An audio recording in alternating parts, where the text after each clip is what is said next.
Okay. Hey everybody. We are live. Yes, we are live. Yes. Welcome to our chat. Oh, here we go. Yeah. Welcome to our chat. There's no one in the chat room right now, but hopefully it'll fill up later. Um,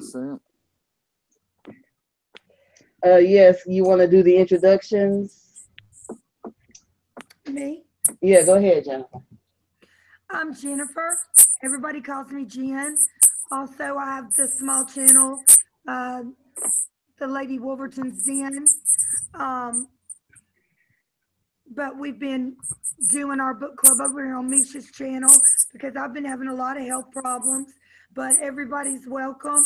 Glad to have you. Tonight we're doing Catelyn 2.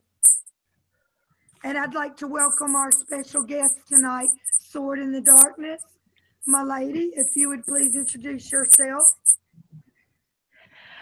Hi, I'm Sword in the Darkness. I got a YouTube channel, but I haven't really done very much with it lately. I've been kind of remiss. And I'm happy to be here. And we're happy to have you. What about you, Bran? You want to do your introduction? Oh yeah, I'm Bran the Builder, and I'm here like I am every week. I'm trying to wake up. I apologize. I was sleeping. So was I, everyone. This is Misha Houston. Welcome to my channel. I'm very new with these live streams, but I think I'm getting better every time. There's been no drama getting up here today, and I'm so glad for that. I want to first give a shout out to Erin Habig. It was her birthday. So thank you, Erin. Happy birthday to you, and thank you for joining us. Well, being a regular in our chat. I really appreciate it. We all do. And Misha, excuse me for just a minute. I think it's also Ray's D'Alba's birthday. Oh, really? I didn't know Yeah. that. Well, it was on my Facebook, so I took it at that. Shelley, you want to do your introduction? Yeah, sure. So I'm Shelley. I'm getting ready to start doing some Reiki courses and lessons next year, and also getting into my t-shirt business. And yeah, my kids are still awake, so it'll be fun tonight. Good time. Yes, and we've got Cindy Sammy in our chat. Here we go. Finally, Hello, some folks in Cindy. our chat. Welcome. I was just typing it. Hey, Yeah. Cindy. Nice to see you. Yes, tonight we are doing Catelyn 2 of A Game of Thrones. And tonight, Lady Wolverton, this is her chapter for her to do the overview for. It sure is. Just a second. Husband to close his door. He's watching something. It's very loud. Mm-hmm.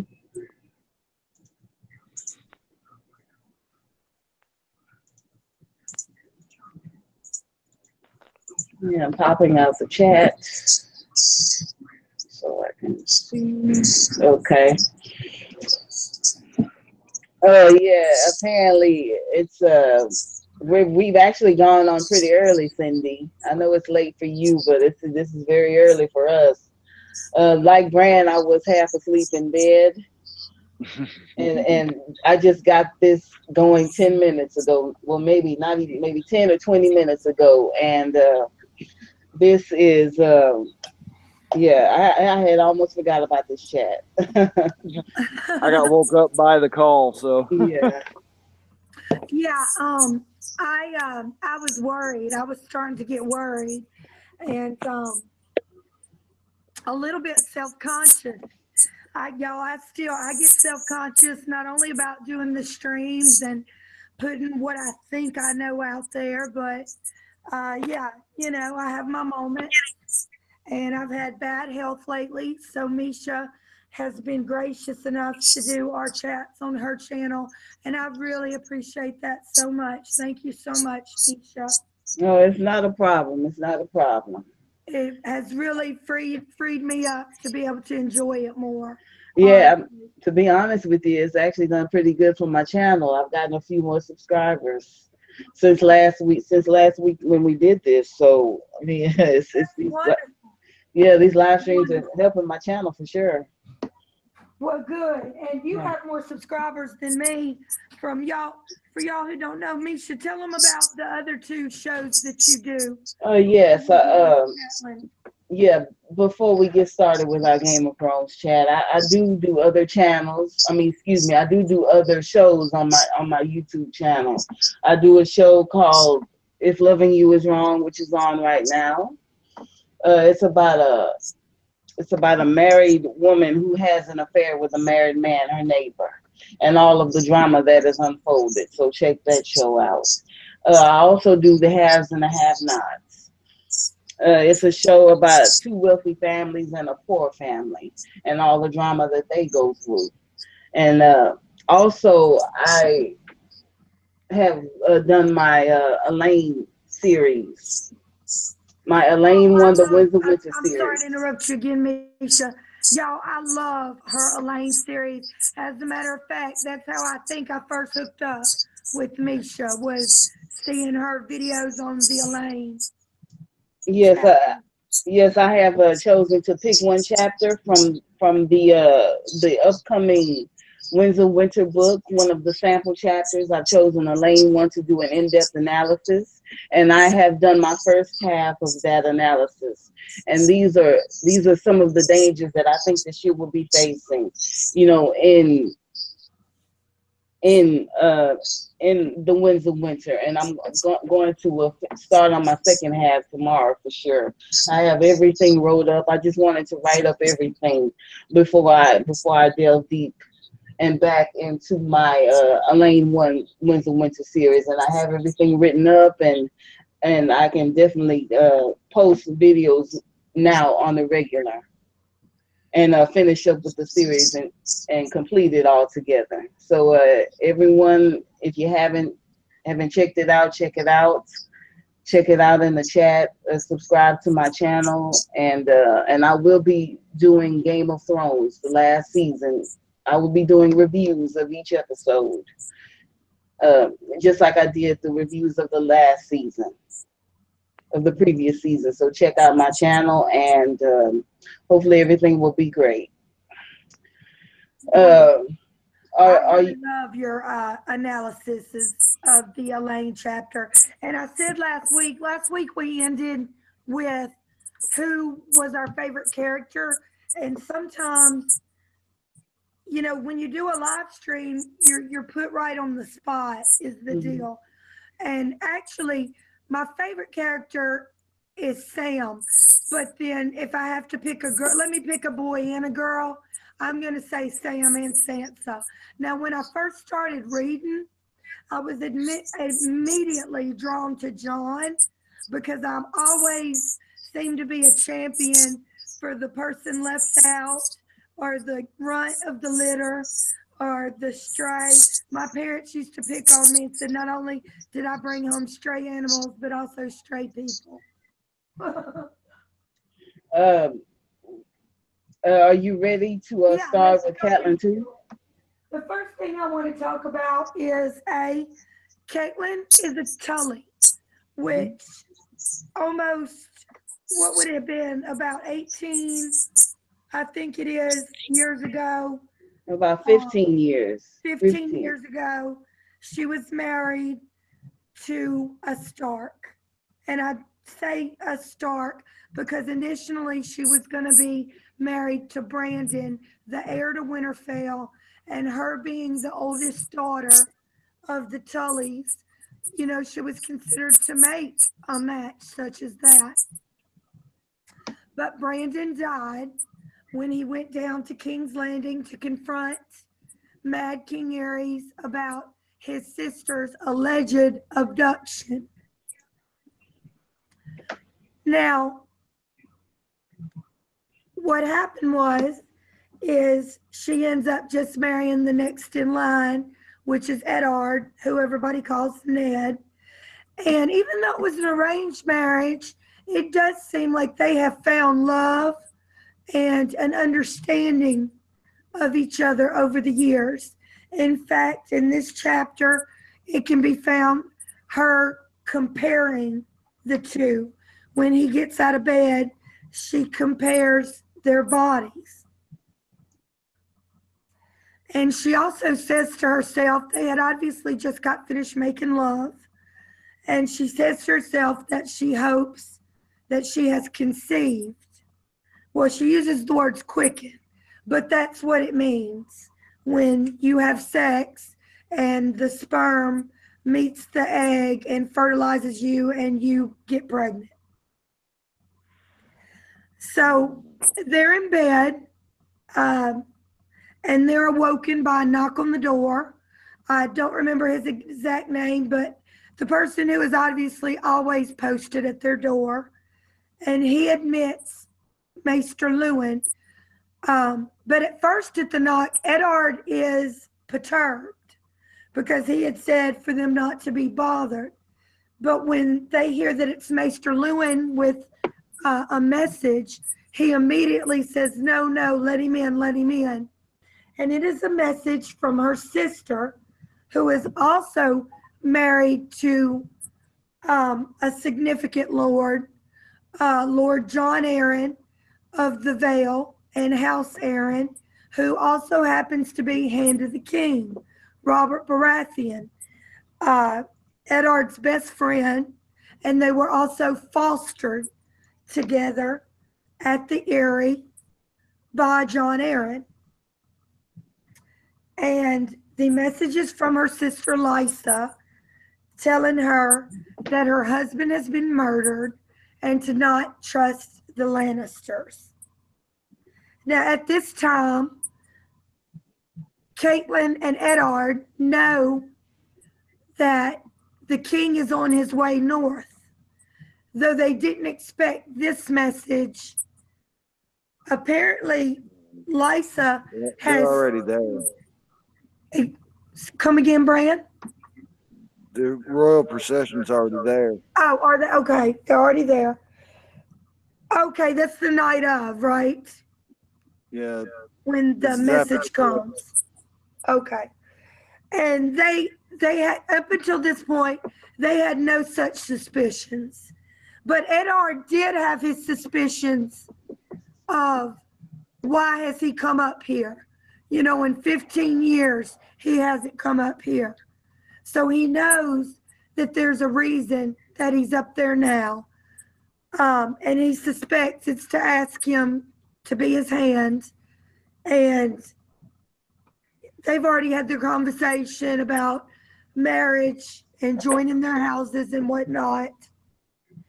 And I also want to point out that it's in this chapter that we get, Catelyn mentions that she has the hottest room in Winterfell because Winterfell is built on hot springs and there are hot springs around.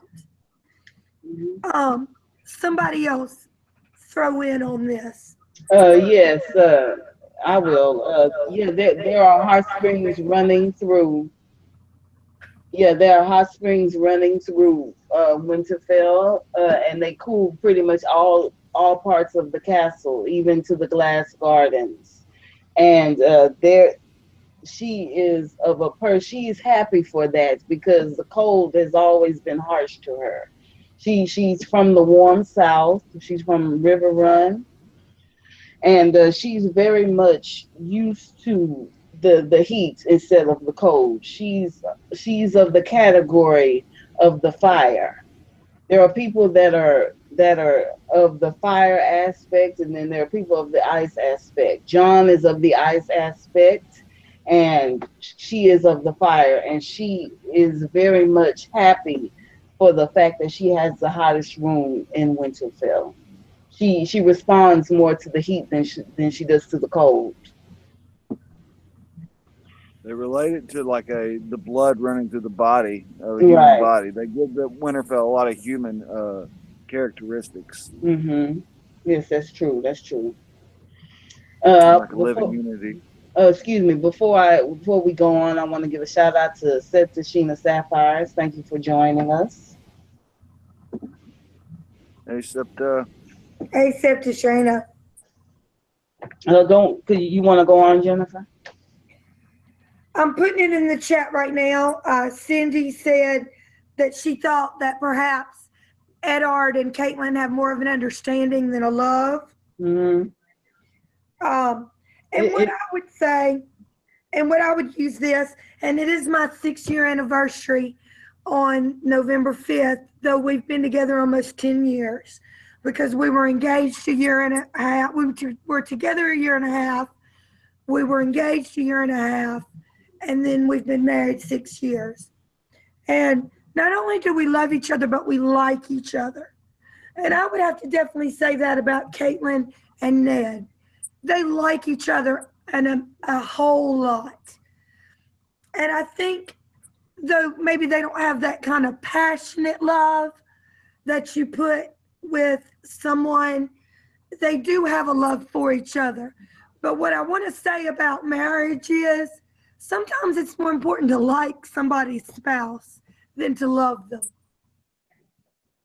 Mm-hmm. Yes, that's the difference between marriages now and in like the olden times. You know, you didn't have the choice of divorce. You had this choice and this choice alone. Either you made it work or you don't, and that's how they work together to make it work, not just to be at each other's throats and say, oh, fuck this and I quit. They had to work together and actually make it work. Yeah, they really didn't know each other in the beginning.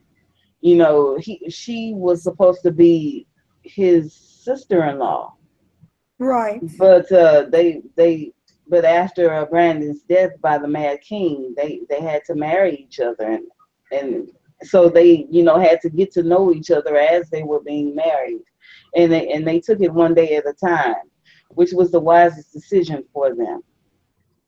And I think by all accounts, Brandon was more, muscular and very physical.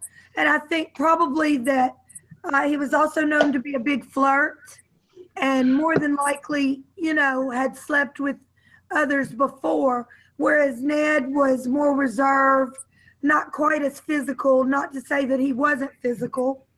But I would have to say that probably when things got changed so suddenly like that, there was a bit of disappointment that she probably had to overcome. Yeah, apparently she was very much in love with Brandon. And he was, well, I mean, from Brandon's point of view, we learned down in the Dance of Dragons that he had another lover, just like you said before, but apparently they were in love with each other, from what I've heard. And the fact that they died, that he died, was a big blow to Catelyn, and she was thrust into having to marry some other man. And it made their arrangement very awkward. But in time, they did learn to love each other, and they had to get to know each other. And it's just so weird because they really weren't supposed to be together. Right. Mm-hmm. And y'all know I'm a big history buff, so I want to bring this up. This reminds me so much so of Arthur Tudor and Henry VIII. Arthur Tudor was meant to marry Catherine of Aragon, mm-hmm.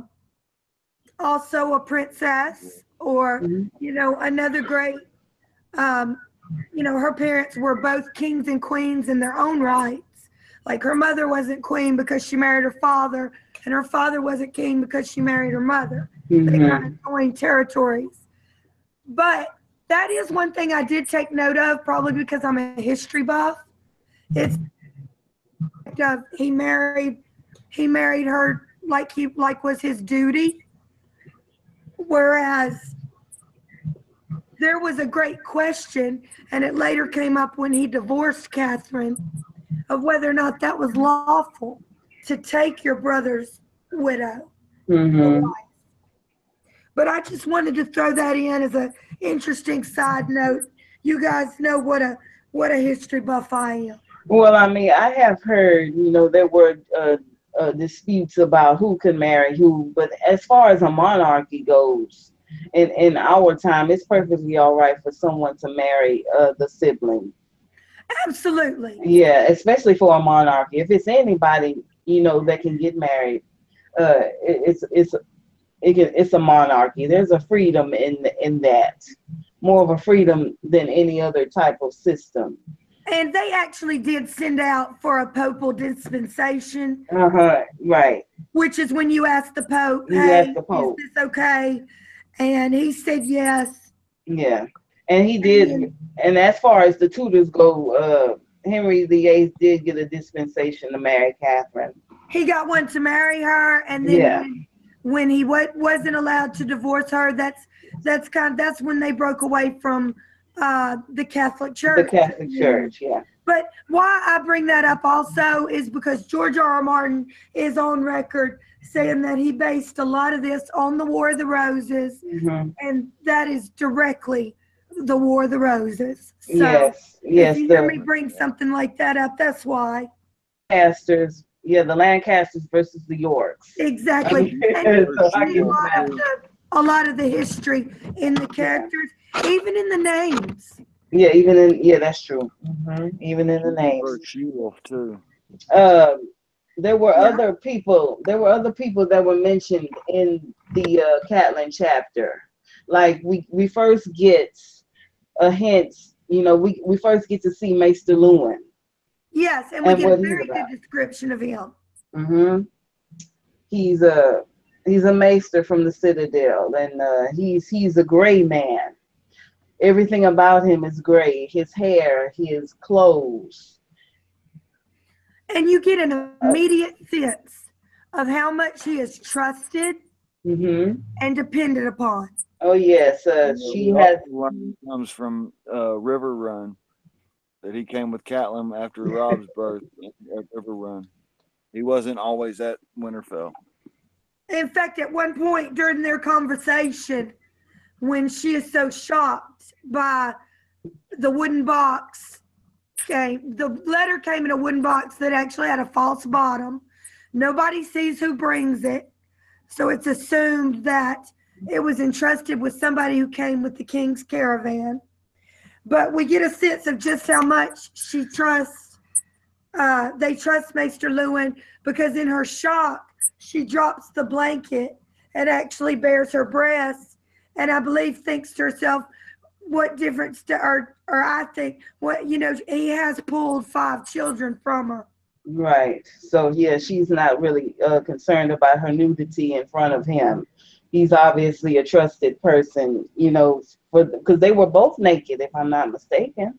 Y'all moaning in the house. Ned gets a robe on. Ned puts a robe on. It actually says that she gets up and is she can feel the coldness on her bare skin, which is kind of foreshadowing of when she is murdered. She's stripped naked and thrown into the river, and then she goes and lights a fire, and that's what Beric does. He passes his life fire on to her. Yeah, that's so it's a Lady Stoneheart reference. Right. Yeah. Good It was a good catch, and there really wasn't much in this chapter as far as the foreshadowing goes. I didn't find there to be either, and as a matter of fact, Eddard says when they get interrupted, he says the others take them, but I didn't take it to mean so much. I really didn't. But you guys What's your 2 cents, Sword? What do you think, Sword? I think that ended up with the better end of the deal, because I think she was going to be much happier with Eddard as a gentle soul than she would have ever been with Brandon. She was destined to be the Lady of Winterfell either way. She ended up with a husband that I think she would have ended up if she'd have stayed with if she'd ended up with Brandon. I agree 100%, because I don't believe Brandon kind of reminds me in descriptions a bit as far as philandering and such goes. I would never. Like Robert. Oh, wait. What, Brand? I said I would never. Well, you would never be a philanderer. Is that what you're trying to say, Bran? I was trying to cut a joke. Yeah, I know. Yeah, it just took me a minute to get it. Yeah. Also in this And chapter, go on, Sword in the Darkness. I'm sorry. oh no, that's okay. I was just gonna make a comment on it's kind of the theme through the entire book is the cold versus hot, the fire versus ice, and Hmm. it's right there in the very beginning with him standing there naked in front of the feeling anything because he was a man of the South. He was the Starks were people of the cold, Right. And she's and I think she gets goose pimples. I think I think the importance of the chapter is it's one of those that there are several throughout the book that are like pivot points or hinges where the story turns because different if Yes. he'd have said no. So it was just the fact that and if that letter hadn't arrived, he might have actually said no. He didn't want to. He didn't want to at all. I mean, they were the ones, Lewin and Catelyn were the ones telling him, you have to, you must, you need to, you've got to do this, and he should. And it's a turning point, an early turning point in the story. Yeah. Exactly, Sword. Yes, it And was. also something that did stick out to me was when she's basically like Catelyn is basically like, how can you say no? He's your best friend. He's your king. Sansa could be queen one day and her sons be the king. Now that stuck out. She, yeah, she had ambitions that, Definitely. Yeah, be she. their southern ambitions or whatever they call it. She had ambitions for her family that he just didn't have. Family. He was happy with his place. He didn't feel like it was his place, it was Brandon's place, but he was happy with Winterfell, with being in the north, with being where he was with his family. He was Steve. Exactly. Which brings us to our show only watcher, Shelley. Shelley, Eddard's feelings in this What? chapter kind of echoes Sansa's feelings when she returns home and she says, ever since I was young, all I wanted to do was leave here. And then I couldn't wait to get back. I should have been happy with what I had, or so to speak. You remember that little speech she made under the heart tree? You're asking Yeah. me, right? Yeah, Shelley. Yeah, like from Alpha the show, right? Yeah, from off the show. Yeah. What about it? Yeah, on the show it's a opposite. This is the part where they start to make changes from the book to the show, and Oh, and okay. in the show it was an opposite. Huh. Yeah, So in the like, opposite, Catelyn did not want Ned to go on the show, but she did in the books because yeah. yeah, She was her, egging it So on. you mean to go down to King's Landing or what? right. Yeah. She did not want Ned to go to King's Landing in the show, Yeah. but she did in the But books. the book? Yeah, she did in the books. Oh wow. Yeah, see, you can tell that's when things are starting to change from the book to the show. In the book, she had her southern ambition because she was of the South, and it really showed how much from the South she was in this chapter. But in the books, no, but in the show, she did not want Ned to go. She was afraid of it all. It was Ned who wanted to go in the show. In So, fact, Shelley, in the book, it starts out, or it's definitely led to her father had great Southern ambitions, and when they came to him, Robert Baratheon, when Lyanna allegedly got abducted, one of the first things they did was seek out the backing of River Run. And then in turn, Varys, the Mad King, was asked for Jon Arryn to hand over Robert Baratheon and Eddard Stark, and he said no because they were his wards. So they go to River Run, is I believe their first stop with the Vale Army, and Eddard marries Catelyn, and Lysa marries John Arryn, who is much older, as we know, and she had slept.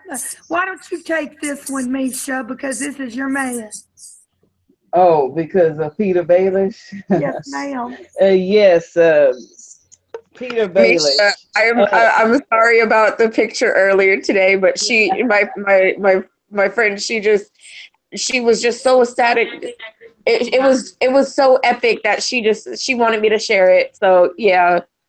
Oh yes, I know. Hey, I just know. real quick, Everyone. Sword. Shelley is our resident show watcher. She hasn't read the books.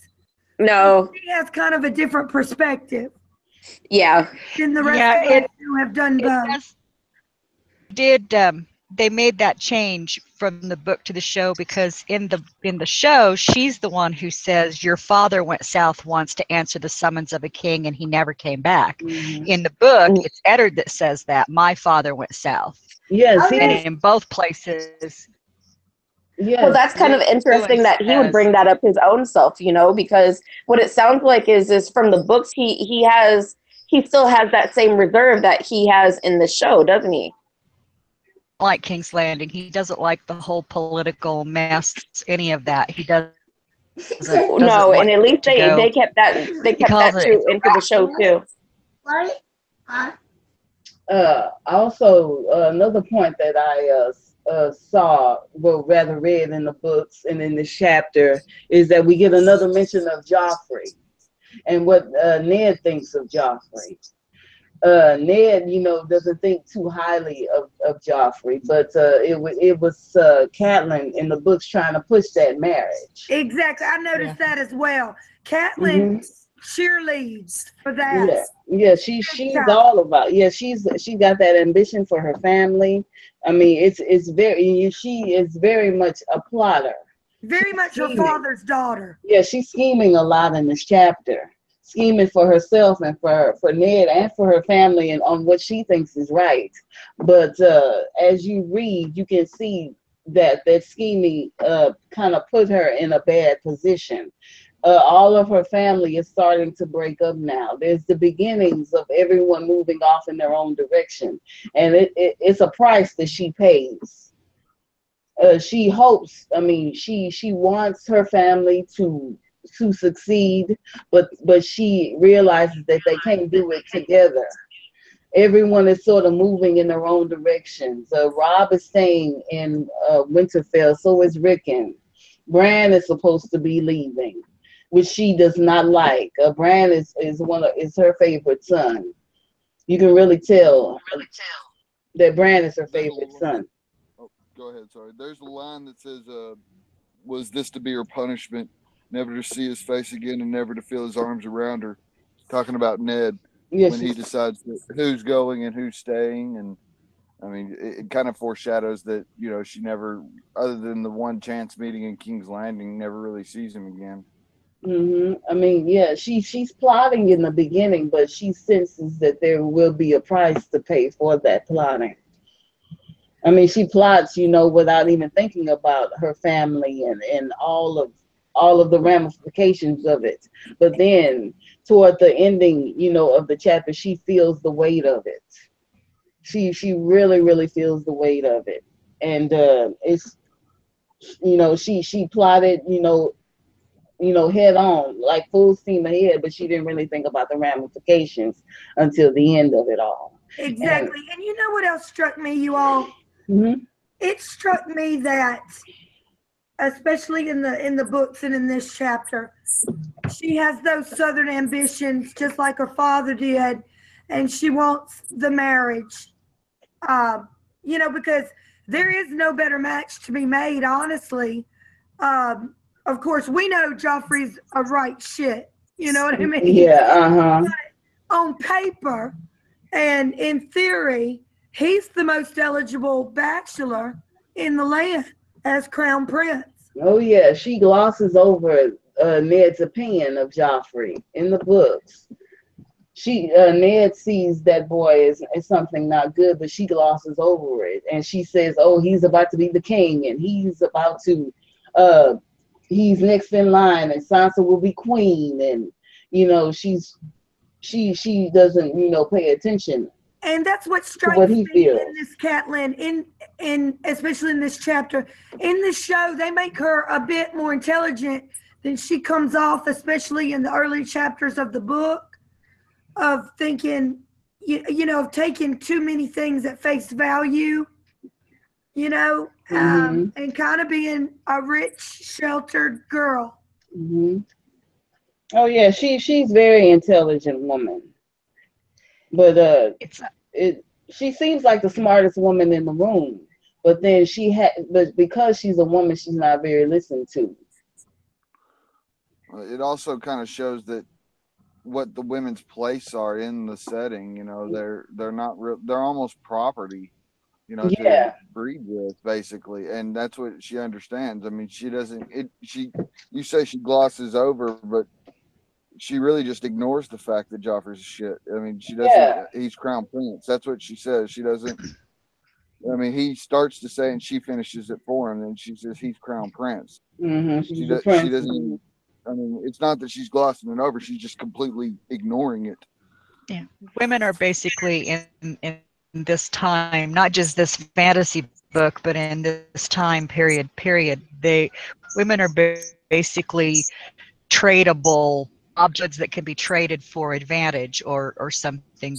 And that's another reason why when she's thinking about the seed quickening, she thinks about giving him another son. She doesn't think about giving him another daughter. She wants to give him another son. Well put, Sword. Mm-hmm. Yeah, that's true, because the man is more important than a woman. Daughters are looked at almost as like a commodity to be traded. A commodity, yeah. To up your status. Mm-hmm. Yeah, especially if they're good looking. Yeah, yeah. I mean, she's a woman in this, but she's plotting as well. But she knows, when to keep her mouth closed and when to open it. When it came to John, she said it clearly that she wanted him gone, but she didn't, try to force it on Ned, to send him away. She let him, she let him come to the opinion of sending John away on her own. She very much hates John. She hates John because of the supposed affair that he had, and she made excuses for Ned. As you read through that chapter, she made excuses for him, about the campaign in the South, and he had a man's needs, and he was at war, and all of this and all of that. And there's also a mention of a Shardane as well. We get the best probably description of the whole situation of Ashara. Yeah, the Stark perspective, anyway. Yes, the lady Shardane, tall and fair with haunting violet eyes. Sword. The only time that Ned ever frightened her was when she brought up Ashara's name. Of all the times it says that all the time they'd been married, the only time he'd ever frightened her was when she brought up Ashara-Dane's name. Yeah. She says, "Never ask me about John. He is my blood," and that is all you need to know. Also doing a sex scene. Yeah. Mm-hmm. And she went on with that, and she took that advice from him. But because she took that advice from him, she took out all of her anger on John, and it really wasn't his fault. I mean, she misplaced her anger. She couldn't take it out on Ned because he put a stop to it right in the beginning when she first said something about it. So she just pretty much took it all out on. She also felt that it didn't help like her other boys did not. Her boys looked like her, and John actually looked like a Stark. Yes, and that bothered her too. Yeah, she resented John for looking like the Stark when her other two of her boys looked like the Tully, had the Tully look about them, and she resented Yes. John for that. She just resented John for everything, and she Yeah. wanted him gone. Well, she was also upset because she expected Ned to take care of John. Thing to do. She did not expect him to bring him home. She expected him to take care of, for Ned to take care of John away somewhere, not bring his bastard home with him and raise him with his own children. And the fact that he actually got to Winterfell before she did, when she came to River Run and brought Rob with her, John was already there and set up with. Yeah, she could have turned a. Yeah, you're right, Sword. She could have turned a blind eye to John if he were not there. She could have easily have done that. She's good, very good at turning blind eyes. And that's what ladies did, even not only in this book but in times like that. After you had given your husband some children, even if you wanted to have an affair, oftentimes in high society was very acceptable. But for the most part, wives turned a blind eye to their husband's indiscretions. But to bring a child from an indiscretion into a home was very much a faux pas, or something you didn't see very much. And she was very, very much resentful of this, because she makes mention even of Robert's bastards. Yeah, Robert had plenty of bastards. Take them with you to King's Landing. Yeah, exactly. When they're discussing what to do with John, she makes mention of Robert's bastards. Yeah, he's afraid that he'll be shunned in the South, which he probably would have been. But she brings up a good point that Robert has fathered a dozen bastards himself. And but they're not allowed in court. Yeah, they are not allowed in court. They were not allowed in court either. So if his own bastards weren't allowed in court, Ned's weren't going to be allowed in court. Right, and Eddard also knew about the bastard daughter in the Vale. But then I kind of question, like, what would be considered like the court, like, up north? Like, would that be, because remember when they did have Jon Snow in the Great Hall when they were hosting the King and the Queen? So that's kind of why I'm a little curious as to. He was sat with the singers, though. He was sat nowhere near the same. So that they couldn't really see him, kind of deal, but he was still allowed. Yeah. The table of honor. Oh, and then another question is like, what? So you guys are saying that Catelyn actually encouraged Ned to go down to King's Landing, but I'm kind of curious as to why she would even encourage that, I mean, she was, I think, and this is, excuse me, Bran. You want to go first, Bran? I was just saying to improve her status, to her name basically. Absolutely. And that marriage with Sansa to the Crown Prince, if Sansa would have ended up marrying Joffrey and Robert hadn't have died and all that, that would have basically made them the second highest family in Westeros.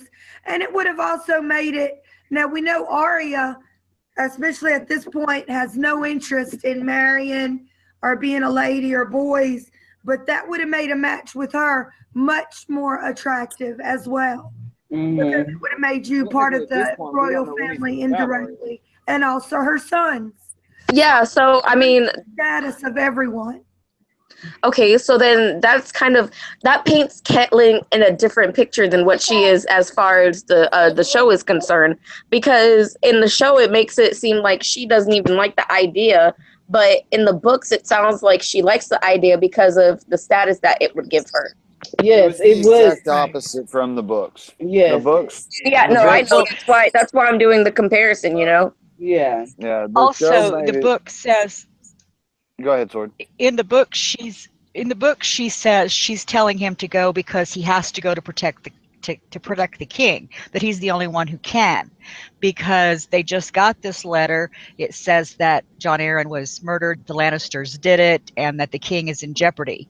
And so she's saying that he has to go to protect the king because he knows the truth, and he's the only one who can. That's the her ostensive reason, but I think deep down it is the reason because she wants the notoriety.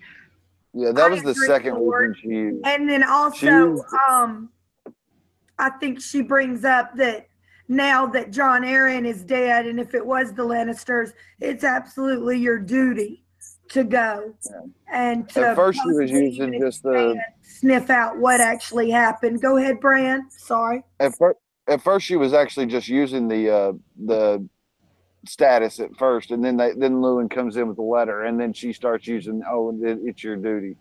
I mean, it just added weight to her argument.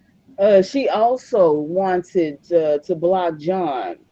She wanted to block John from ever having anything.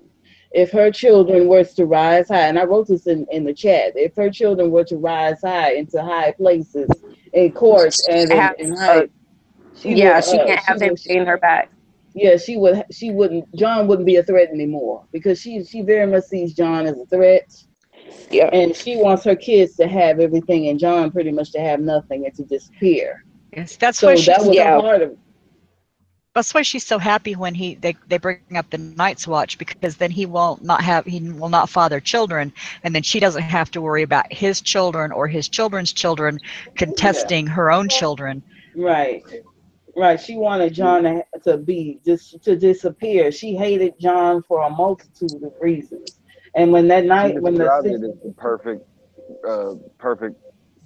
ending, basically. Yeah, she wanted that boy to go on to the Night's Watch at the wall and pretty much die over there.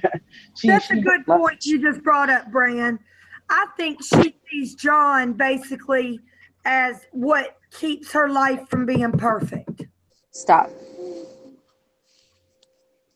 And it's really kind of telling on the show that John on the show has been made king of the North. I mean, Catelyn would have hated that. If over Sansa, it was a choice between Sansa and John, and they chose John as their leader, and Catelyn would have just hated that.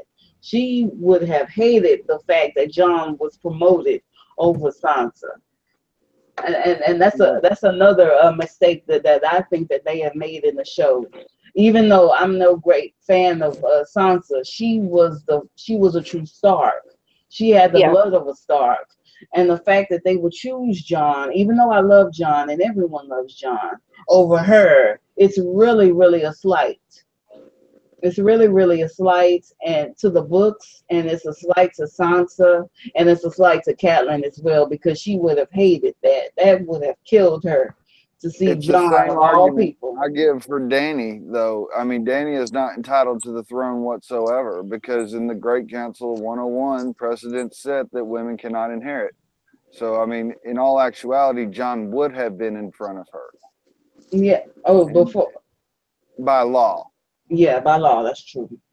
But at the same time, you bring up the argument she is of the Stark blood, but I mean, or the true born or whatever. It just it's all in what you look at, basically, because because we do have Lady Dustin, who was made a widow, and she has no children, and she rules in her own right. Mm-hmm. And it all depends on how you look at it. Truthfully, Olenna, in all but name, she was running things at Highgarden. Look at the Mormonts. Exactly. Good example there. I mean, they're a woman hierarchy, basically. The women run Bear Island. You don't even know who the father. Well, you don't. We pretty much know who the father is. Everyone is saying Tormund is the father. Oh yeah, it's definitely Tormund. and I can kind of see that being true because it's very close.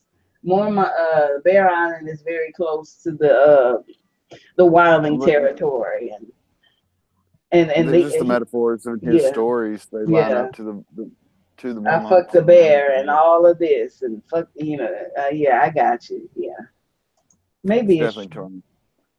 I want to give a shout out to the people in our chat. They're holding it down in the chat. Thank you so much. And I also want to give a shout out to Azora Hype, who has subscribed to my channel.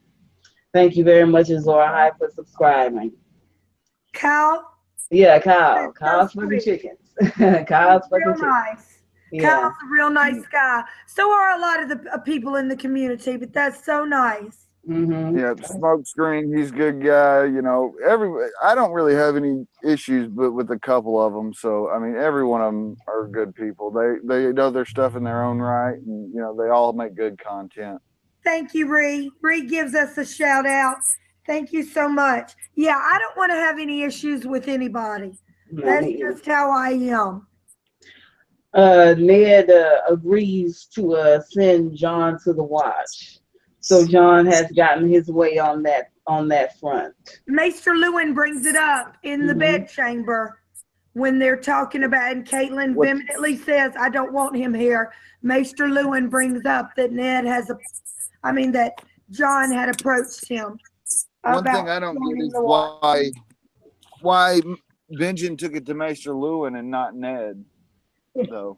Why did Maester Lewin be the one to relay because Ned is genuinely surprised to hear it. I honestly think at that moment it's because Maester Lewin was trying to please Catelyn. Yeah, Maester Lewin was very much on Catelyn's side, you can tell. But what I'm saying is, why did Benjen take it to Maester Lewin and not Ned or anybody else? Because Ned was genuinely surprised when it brought up. But he says Benjen brought it to him. Oh, he does? Specifically. Yeah. Oh, okay. But I very much think the reason he brought it up at that time then was because he was going to be left there with Catelyn basically as regent and Rob. And it's best to be, on her good side.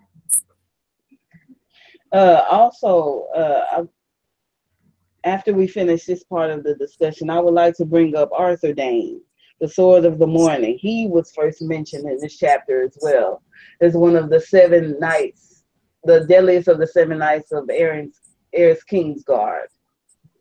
And how after he was slain, Ned sent a sword back to his sister, Ashar Dane, on the shores of the Summer Sea.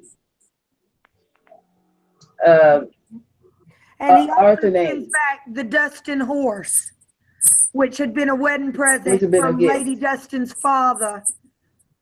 I think they describe it as a big red mare. Yes. It was a horse that was given to Lady Dustin's husband. By Lady Dustin. Which I think was one of the bees in Lady Dustin's.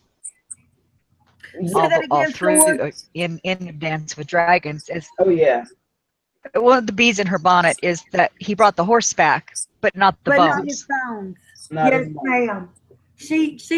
Lady Dustin can hold a grudge like nobody else, I do believe. Oh yes, she has held a grudge. I mean, she could have moved on with her life and gotten a new husband if she wanted to, but she just held that grudge for years. Held it so much that she would just let the fake Arya, the daughter of Ned Stark, suffer. She's a fearsome old harridan too, boy. Yeah, she's somebody to be reckoned with. And to be honest with y'all, if you believe in the Great Northern Conspiracy, I believe she's in on it, and it's because her sister was Roose Bolton's first wife, I believe. Bethany. And she was very fond of her nephew, Domeric, who she believes 100% was killed by Ramsay. And if she forgot about bones being brought back and just a horse, she sure as hell hadn't forgot about her only nephew being killed. Yeah. I mean, and that's what I don't get about Lady Barbie Dustin. You mad about your husband's bones not coming back, but your sister was married off to that horror show, Roose Bolton. For all I know, he probably killed her. So bad. I mean, Ruth really wasn't so bad. Yeah, I mean, she says that Ruth wasn't so bad, but Ramsay, how do you side with somebody like that? I mean, seriously, and hold this grudge all your life like this, and side with these horrible people like the Boltons. It's ridiculous. That woman. Ugh. I don't think she really sided with the Boltons so much. I think she just hated everybody. Well, she's just bitter and alone and She had a bitter. grudge against Brandon. Yeah, she Yeah, had. I believe Brandon and her had slept together. Yeah. And Yeah, she and says she believed in her mind Yeah, that the she only says reason, that. she says they do. yeah, Mhm. and I believe she believes that the only reason he was marrying Catelyn is because he had to, because it was an arranged marriage. But Yeah. I don't believe that's true. I believe Brandon was somewhat like Robert, and you know was Wanted her. was a hoe, Hmm. not her, him. Liza was supposed to be with Jamie. Yeah. She ended up Yeah. with John Aaron, but Eventually originally won, she was supposed to be with Jamie. and Yeah, but spent we the all know entire Cersei wasn't time gonna let that happen. talking up Blackfish at dinner.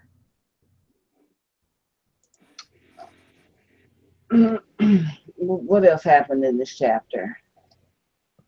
It's the first one of the first times that you hear the expression "there must be a Stark in Winterfell." There must always be a Stark in Winterfell.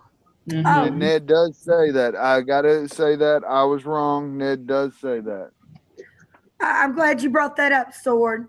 That because that is very important. Because I believe there's something to that. Because I believe Bran, you would know, didn't Bran the Builder build Winterfell Yes. Yes. and Storm's End and the Wall, And the right? wall And the and wall. the high tower. Right. And I believe there are charms laid Oh, in Winterfell, and it has to do with the Stark blood magic, and that's why there always has to be a Stark at Winterfell for some kind of protective breach, I believe. I think that comes, pretty much from a superstition as well. It feels, a Stark must stay in Winterfell. A Stark must always be in Winterfell. It kind of has a superstitious feel to it as well. I agree, but I do believe there's something to it. I believe there's some blood magic to it. Yeah, I mean, yeah, it's like some kind of superstition or maybe some kind of mysticism involved in it as well. Also, another quote that stood out for me, at least for me in this chapter, was Ned crying and saying that my father and my brother went south on the summons of a king, and they never came home again. And Maester Lewin says, a different time, a different king. And that is true. So it really kind of shows that there has to be like a bond between Ned and Robert. And if that bond were to be broken, if something were to happen to Robert, Ned would be in danger. And that's the first clue that you get of a foreshadowing down the road, with Robert's fate and with Eddard's fate. Definitely a foreboding. Mm-hmm. I Definitely. mean, his future, Ned's future lies with Robert, and look at Robert. He's overweight. He's a drunkard. He's a whoremonger, and yet his fate and his life and his fortune and whatever else lies with Robert. And Robert, something else. is a sinking ship. Pretty much. That's is what I'm trying to say about that. Okay, excuse me for a minute, Yeah. y'all. Cindy says hello. Take care, y'all. I believe she must be having to leave, and I just want to tell her thank you so much for coming, and you as well. You take care as Hey, well. Phil. And thank you so much for coming in. Thank you very much, Cindy, for joining us tonight. We appreciate anyone that comes in our chat. So thank you very much for stopping by. We appreciate it. Thanks again, Cindy. Mm-hmm. Mm-hmm.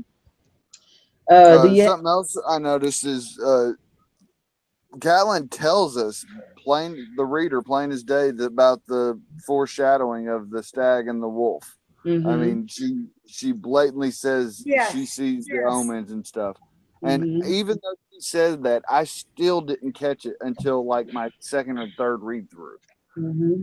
Yes, the Even fact though that she that wolf blatantly has told died eating a stag because it got an antler caught in its throat, and even the carcass still has the antler in the throat. I think that's some of the best foreshadowing in Mm-hmm. game. Now in the show, as far as the dead stag and the dead dire wolf, they really boot up that foreshadowing in the show. Well, but Uh, then I always wondered, like, how, or what does it depict when it has the stag turning around and killing the direwolf? Like, is there a certain or particular person or two people that it's supposed to represent? You know, or well, I mean, it's the stag is never of the Baratheon, is the sigil for the Baratheon family, for pretty much Robert. It's for And Robert and Ned, the two yeah, main, Robert and Ned, yeah, the two heads of the households. How they're right. both going to die, Mm-hmm. and each other's Their sigils. by each other's family, basically. Yeah, I mean, yeah, their sigils are the dire wolf of the Stark family, and the stag, the crowned stag of the Baratheons. And you notice that the Lannisters, like Cersei Lannister, she doesn't claim the Baratheon as her, as she knows yeah. she doesn't claim the stag and the Baratheon as her name and her sigil. She sees herself as Cersei Lannister.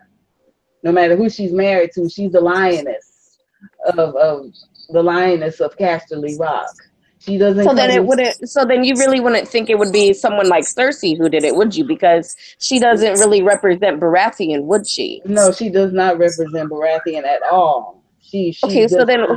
who would be more like the killing blow to the It's direwolf? more Like, the who would stag. be the direwolf and who would be the one pretty much killing the direwolf? It's more the Well, stag Joffrey killing the killed dire wolf. Ned. It's Joffrey killing Ned, Joffrey. but it also Oh, shows okay. Robert Joffrey. Yeah, see, as the stag Joffrey. dying. Yes, Joffrey has the name of Baratheon, and he shares the stag in his sigil. Yeah. Yeah. So I mean, he sees himself as a Baratheon, even though he has the Lannister look about him and the Lannister blood So about him. But he so does more or less claim that he is a Baratheon. that does ring true because technically speaking, he is a stag. He is a Baratheon, and he ends up stabbing the direwolf through the eye, and Mm-hmm, yeah, to the throat. It's like a head wound, basically you know. Joffrey killing Mm-hmm. Ned, signifying Robert dying as well. Mm-hmm. The other side of that, while it wasn't Sansa who planned Joffrey's death, it was the poison in her hairnet that did the job. Wow, Yeah. yeah. Yeah. Yeah, there's a lot of foreshadowing, No, I especially. saw in the actual like the show, it was her necklace or something, right? Yeah, in the Yes. show it was a necklace. It was a Yeah. She necklace did in the show, but in the book, it's a hairnet. And let me say this about that hairnet and that necklace. As a person who goes to the beauty shop a lot, and I go to the beauty shop a lot, it would have it would have been cheaper if they had just got a hairnet and put some purple rhinestones on it instead of trying to make a necklace. It would have been much, much cheaper, and it would have been closer to the story if they had just spray painted a black hairnet with some silver spray paint on it and put some purple rhinestones on it. And it would have been cheaper and it would have been closer to the story than some Y'all, silly I want to necklace. be right back. I want to show y'all. I actually. Yes? Yeah, she went for a moment, Okay. but But it I don't know. wasn't I mean, like it wasn't I've actually sat down and I've seen when people have their rings, and inside the rings, like they can hold stuff like cocaine or weed or other or they can even hold like liquids in some of them. So Yeah. it's not too uncommon to kind of see something like that, you know. like the Borgias. Yeah. And poison in their rings. Poison. Yeah. Canarella in their rings. I want you guys to see this. I'm going to turn my camera on. Okay. This hairnet is, I believe, very indicative of what they're talking about. Do you all see it? Yeah. And you wear it on on your hair. On the back. You And tie your hair back. A net like this, but jeweled.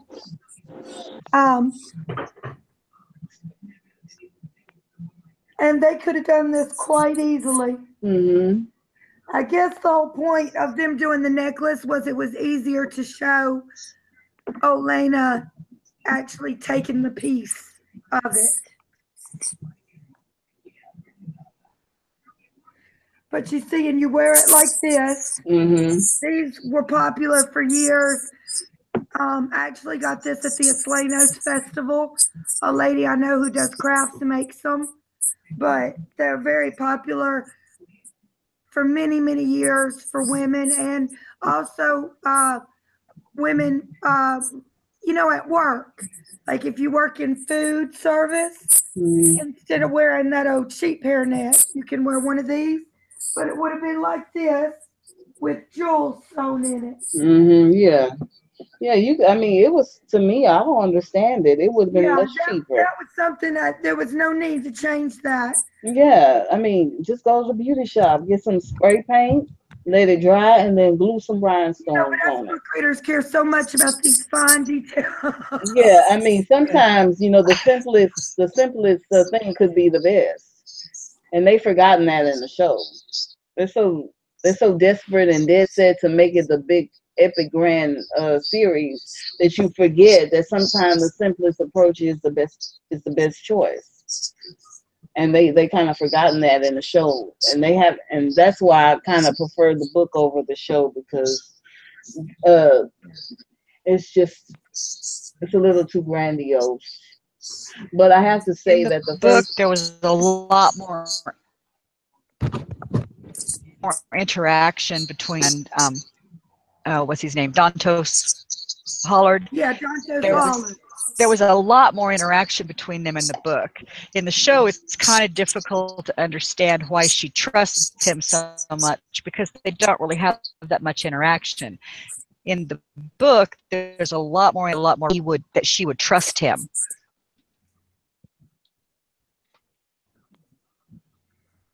I'm typing in the chat. Any questions in the chat? Please put your questions up now. Thank you.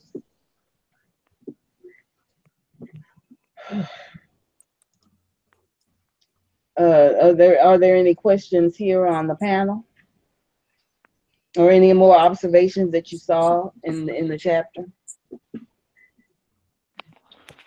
The only thing I can really think of is it was circled around. There was a lot of death and cold, mentioned. So it could have been just a little heads up that pretty much everybody in this chapter is going to be dead by the end.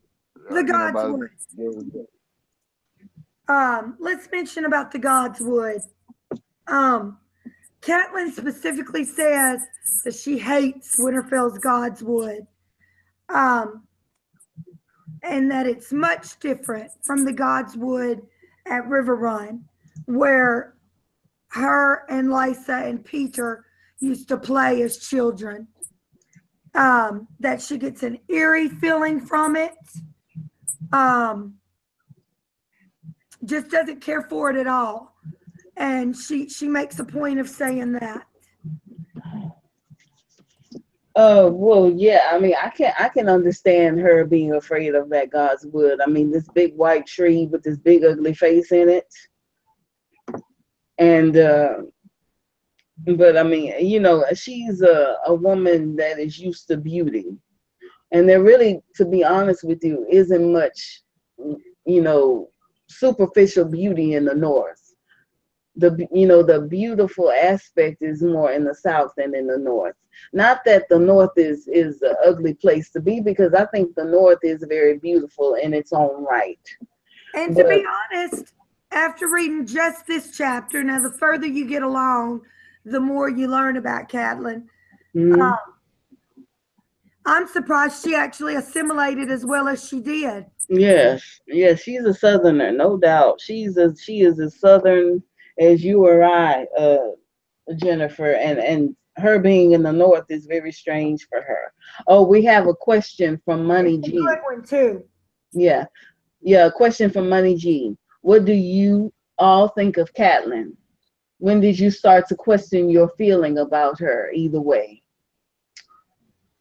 Uh, I can go ahead and answer first. I think Catelyn is a good person at heart. She's not an evil person, but she does have her ambitions.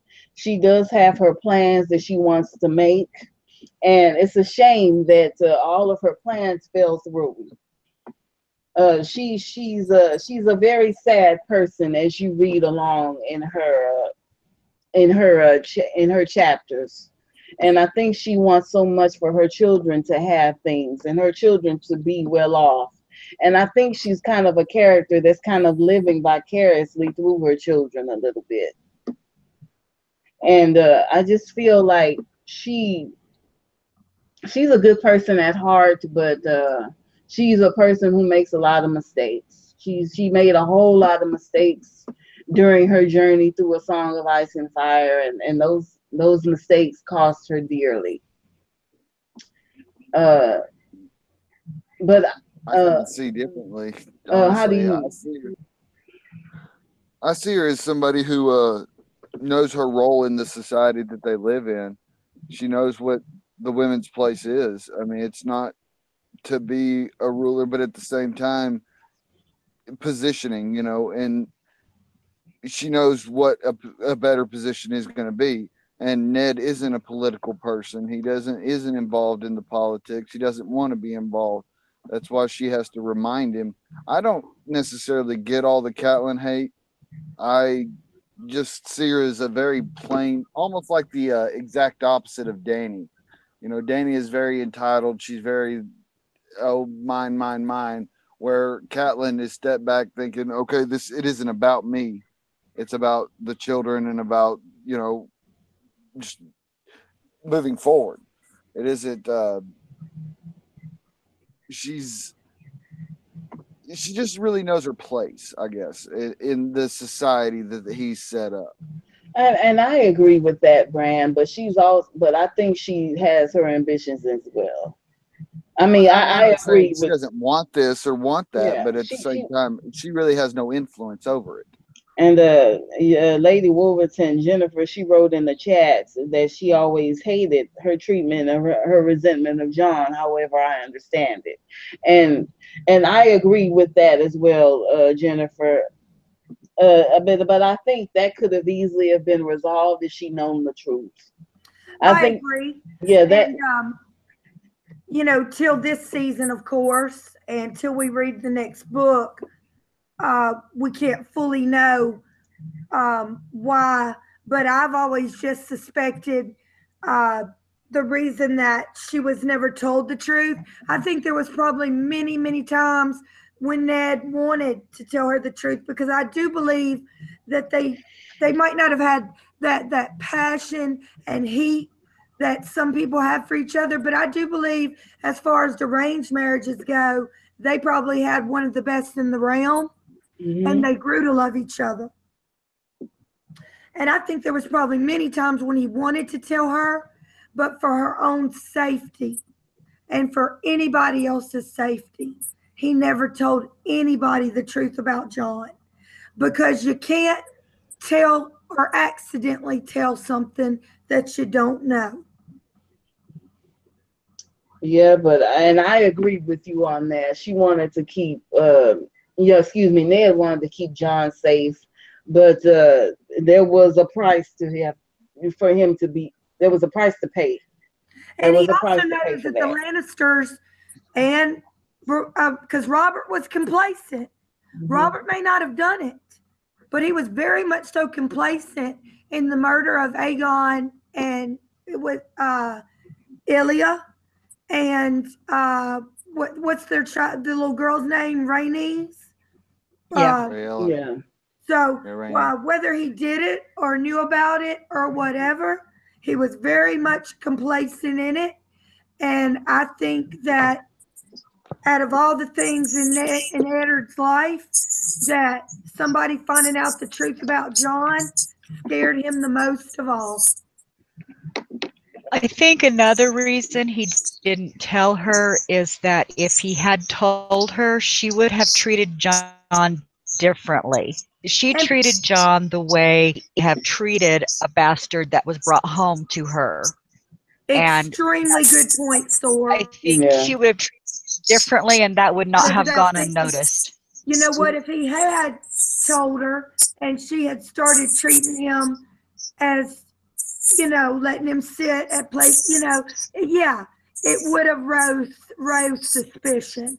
Yeah. Because, you know, it was gossiped about in the servants' hall whose child it is. You know what I mean? Mm-hmm. So it was something that was talk, you know. So if she had started even showing him a modicum of privilege that a non-bastard would receive or a royal child would receive, it would have been duly noted, especially after years of being treated like the biggest resentment in her life.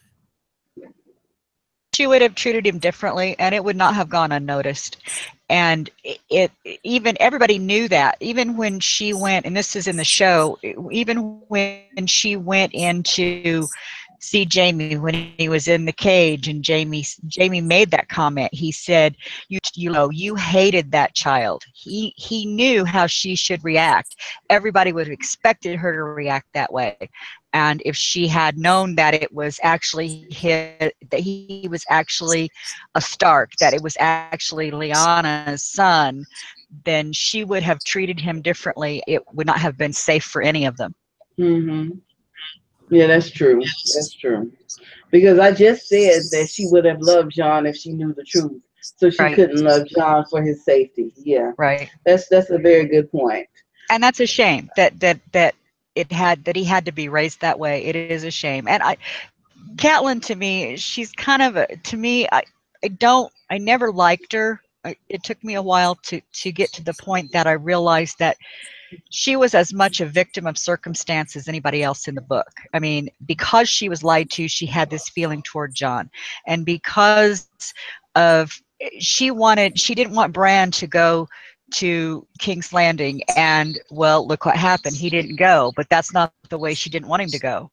And a lot of things happened to her to bring her to the decisions that she made. And she was, as everybody is in this book, human. And then she had to pay for those mistakes, and other people paid for those mistakes too. So it's easy to look at her as evil and to hate her for the things that she did, especially if you're a fan of John, which I was when I started reading the book. And it was like, it just galled me the way that she treated him. That was just uncalled for. But then I look at it as in like today's, I tend a lot of times to catch myself putting today's values on this. And it's the same thing when you're talking about the incest and stuff that happens in here. What you're trying to put your world values now onto a work of fiction in a place where they're not the same values. So very true. Tend to, Mm-hmm. Exactly. And that's a very good point, Sword. You know, you have to remember that this was a time when you know, you had lived to a ripe old age if you made it to 50. So people sleeping around and having natural children, which is a bastard that's been recognized. That's what, when they say I am the natural child, what they mean is you're a bastard that has been recognized. And I also think there's another little piece of foreshadowing in here when they're talking to Ned about him going to John going to the Night's Watch, and he doesn't really want to do that because he's so young, and you know, he's going to miss out on all these things, and the fact that actually doesn't actually need to go because he's not actually a bastard, but okay, he's resigned to this, and he says, and even a bastard can rise high in the Night's Watch, and he did. True. Exactly. And I think that we actually did John 1 last week, sword, and that was one of his main arguments was the fact that when, as far as to get his father to let him join, was the fact that he would be considered equal to everyone at the Right. Night's Watch. Yes, I mean, yeah, he's all about the power of equality. John is very much about that, and he has suffered the injustice of his inequality, and he just wants some justice, and he wants some honor, and he just wants it to be treated, you know, for his skill and for his worth, and not just his heritage. Right.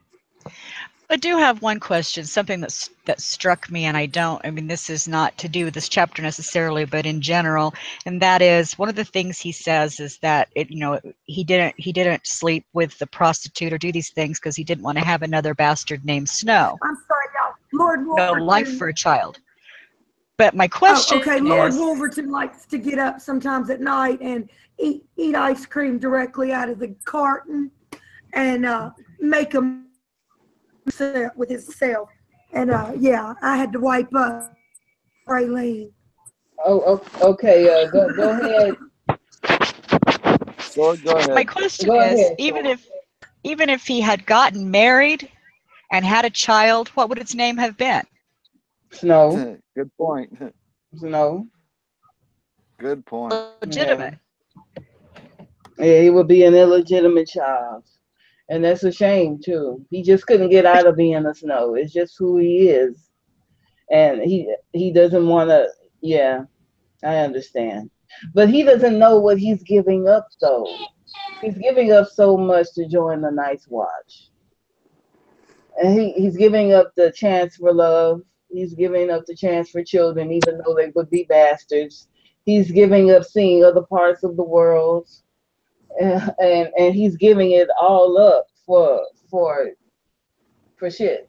Excuse my language, but that's pretty much what he's doing. It's just a nightmare at the wall, and he doesn't even know it. And he's walking headlong into that nightmare, and he's gonna be looking stupid by the end. I will say that. Right, because he's looking at the Night's Watch as legendary, as the way it used to be, Right. and all of the stories and stuff. He doesn't understand. It's like the interaction with him and Jamie in the courtyard there. Jamie knows what it has become. Yes. But John doesn't. He still looks at it as a noble thing to do. Yes, and that's a good point. Another good point that you brought up, because the Night's Watch used to be something special. It used to be an honorable station, but now it's just a dumping ground for bastards and criminals and ninth-born sons, and it's just the island of misfit toys. Yes, that's pretty much all it it used is. to be. Families used to find pride in sending one of their sons to the Night's Watch, and it's nothing there. It's nothing there but a death sentence. There's nothing there but a death sentence. It's sad. It used to almost be like, you know how if you weren't the heir, you were maybe destined for the church, or something like that. And that's what we get in the prologue again. We get definitely, from what I've seen in the 5 books, the only other house aside from Northerners like the Mormonts and the Reeds that even give the Night's Watch any kind of respect is the Vale and the Royces, and there's something to that. Well, the Royces actually have, Bronze John Royce, the armor that he wears has the old runes on it. Yes, it does. Rooted in northern rooted as a northern house that it's in the Erie now, or in the Vale, but he has the runes on his armor. Yeah, those rune stones. They also don't make fun of the nomenclature of the North and their superstitions. and talk of others and things like that. Even though they're not quite northern, they're not quite southern either. Shelley, what is your opinion of Catelyn as a show watcher?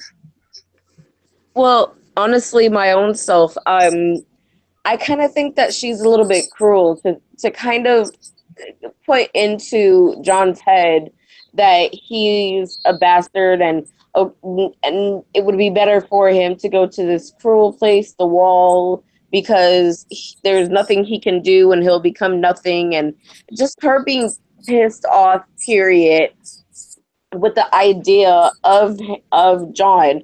But it always ties back a little deeper to me because it shows to me that her behavior might be why it is that Ned doesn't really trust her with the real secret of his real parentage, you know? So it just keeps going deeper and deeper as far as I'm concerned about that whole relationship. Because if Catelyn was actually like a more reliable woman, or if she could have handled the situation a little bit better, knowing that, okay, well, maybe her husband might have actually brought home a bastard, like at least to look at it and approach it differently, then maybe she would be able to be trusted with bigger or deeper secrets, you know? That seems pretty decent. Yeah, that seems like a decent opinion about that. We have a question in the chat. If it is dead Ned, what kind would he be? Yeah, okay. If it is dead Ned, what kind is he like? We have whites, we have ice whites, and we have fire whites. So what do you think? Yeah. I personally think he would be an ice white. Ray, Vengeance, I think he would be an ice white. And me too. I believe he'd be like in the books, like Cold Hands. Yeah. And as far as the show goes, like Benjen. You're welcome, Vengeance. Any more questions in the chat, please post them. To go out a little bit off topic, I want to give a shout out to the family of Roy Dotrice. Roy Dotrice is the gentleman who does the audiobooks, and he has recently passed away. Yes, and he also played in season 2 when Tyrion went down and talked with the what do they call it? The Wildfire Guild. Yeah, the Guild Hall. Yeah, he was the yes, the pyromancer. The one who. I might have to hop off here. Okay then, Bran. Okay, Bran. Thank you. Bran is leaving us. It's no problem, Bran. We went earlier for your sake, and you're still falling asleep. But I'm falling asleep. Okay, I understand. Okay, sweetie, we don't want anything to happen to you. Yeah. Somebody asked me earlier why we were going so early, and I told them we had changed because we don't need anything to happen to our Bran the Builder. Right. I didn't sleep a whole lot last night, and then I got still and I was asleep, and your call woke me up. So okay, I understand. Okay. I didn't have much sleep last night either. Y'all, I've been having some real problems lately. I'm not for sure yet, but I believe I have fibromyalgia or something. Okay. Well, thank you for having me. I'll catch y'all all later, and thank you so tell much for everybody coming. where they can find you, please, sir. They know they can find me everywhere. I'm in everything. I got my fingers in I'm everything. everywhere. Okay, well, that's kind of I'm a good 1,000 brands in outro. Okay, I'm we 1,000 brands in one. Okay then. Good night, Bran. And take Y'all care. have a good night. Bran. Yes, we can find Bran everywhere on all of the social media platforms if you're looking for him. He's a wonderful singer and a wonderful songwriter as well. So check out his channel on YouTube. And he's got some stuff on Amino. He is wonderful. It's and his birthday tomorrow, right? He has a rhythm in his head. Jen. Yes. Isn't his birthday tomorrow too? Yes, I believe it is. Yep. Let me go ahead and invite anyone. If there's anyone in the chat that wants to hop on the panel, just give me your email address, your Gmail address, and you can hop on at any time. And that's for everyone in the chat. And anyone who's listening and watching this video after we go off air. You are welcome to join our panel, long as you're cool and interested in Game of Thrones, either on as a show watcher or a book reader or both. Just leave me your Gmail address and I can invite you onto the panel. Thank you, Misha. Yes, no problem, no problem. Do you want to end it now? Would you like to end it now, or do you have any other discussions or any other topics you want to discuss? Actually, there wasn't much to Catelyn too. Yeah. So I would like to go ahead, if I may, and just tell Sword, you're welcome to come on anytime. We always do 9 o'clock Thursday, and we're just doing the books in order. Mm-hmm. And well, thank you guys. It's been fun. Right now. I always enjoy a chance to talk Game of Thrones. That's not a problem. Mm-hmm. Yeah. Well, it's nice to meet you too, Sword. Too, right? Mm-hmm. So if you want to come on next week, because there really wasn't very much to be said this week. Mm-hmm. What I'd like to do, if it's okay with you, Misha, since there wasn't very much and it's still kind of early because we normally go from about 9 to 12. I would like for, if everybody's comfortable with it, why don't we end by us telling everybody a little bit about ourselves on a personal level? Yeah, that'll be fine. My name is Maavia Anamisha Lightfoot. I've chosen my full name, Misha Houston, because my middle name is Anamisha. So when you call me Misha, you're just calling me my name. And I am from Houston, Texas. Born and bred right here in Houston, Texas. Still live here. And I am going to make my way next May to the Con of Thrones. And I'm hoping that Jennifer can join me as well. And maybe we can do a live stream together from there. There really isn't much to tell. I don't have no big, huge backstory. I mean, it's just me here. I love my mom, and my dad is okay, and we're pretty much good here. There really isn't much to tell. It's just me here, and I'm very happy. And I do live streams, and I'm starting to do live streams, and I'm enjoying my live streams. I have been a fan of Game of Thrones since the end of the first season. I did not see the first season when it came out. I knew nothing about the show. And I just happened to click on my HBO Go, and the entire season was there, and I had nothing to watch on television. So I just decided to watch the show, and I almost didn't like the show at all. What really drew me into the show was the fact that Jamie and Cersei were sleeping together. That's kind of what drew me into the first episode. I was like, wait a minute. Aren't they brother and sister? Why are they sleeping together? Ugh. And it was kind of the thing that drew me into the show, and I just loved it ever since then.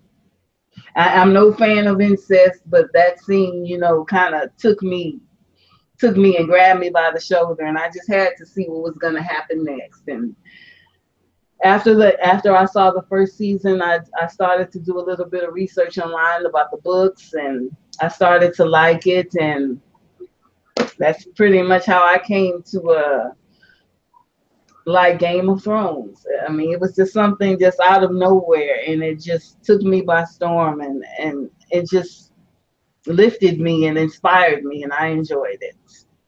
I want to say good night to Reeve and Jens. Thank you for joining us. Come back next week, because next week we're doing Arya, and I think Bran is going to do Arya. I'm going to get in touch with Bran maybe tomorrow. And is Arya next? Yeah, Arya Winter's next. I misspoke, Sword. I'm sorry. I have my illustrated book right in front of me, and I misspoke. I must have flipped through. Mm-hmm. And That's okay. Doesn't make any difference to me. right. I like them all. This week we're doing Aria. Yeah, we're doing Aria We have 1. very much to talk about. If you'd like to come back on next week, we'd love to have you. Mm-hmm. Yeah, you are welcome to join us next You're week. always welcome. All you have to do is get in touch with one of us and say, hey, you know, I'd really like to participate this week, and we'd love to have you. Mm-hmm. No problem. That would be great. Thanks. Mm-hmm. Any what about you in your personal life? Anything you want to share in your personal life, Jennifer and Shelley and Sword in the Darkness? Yeah, I would. Because I want to share that I'm disabled. I worked for a really long time in the entertainment/restaurant business. And after Katrina, my where I worked was a Red Cross evacuation site, and I got staph infection, which turned into flesh-eating bacteria, and I almost lost my left leg. I was in the hospital for 30 days and didn't have insurance, if that tells you anything. So then this year I've had 2 surgeries on my right shoulder, and yesterday I was in so much pain I almost went to the hospital, just pain all over. And I love to read. I always have done. And I read a book last week, I believe, on all the Tudor queens, and the last one, of course, is Elizabeth. And it talked about how she stood for 15 hours before she was taken to her bed, almost like she was trying to could somehow stop from dying if she could just stay up. Yeah. And it reminded me so much of my situation. Sometimes, being physically unable destroys my spirit. And I'm a natural, jovial, go along, get along, let's be happy and laugh person. And so that causes me a lot of depression. And I just want to share that because sometimes we're so ashamed to not share that maybe we're, not doing the best or feeling the best. And I just felt the need to share that tonight. Is that, I especially lately, and I met Misha, I think, through seeing some of her work on the Elaine chapters, and I just reached out to her. And you can find me on Facebook under Jennifer Wolverton, and I also have a very small YouTube channel. I don't do videos because, one, I never think that anything I come up with is good enough. And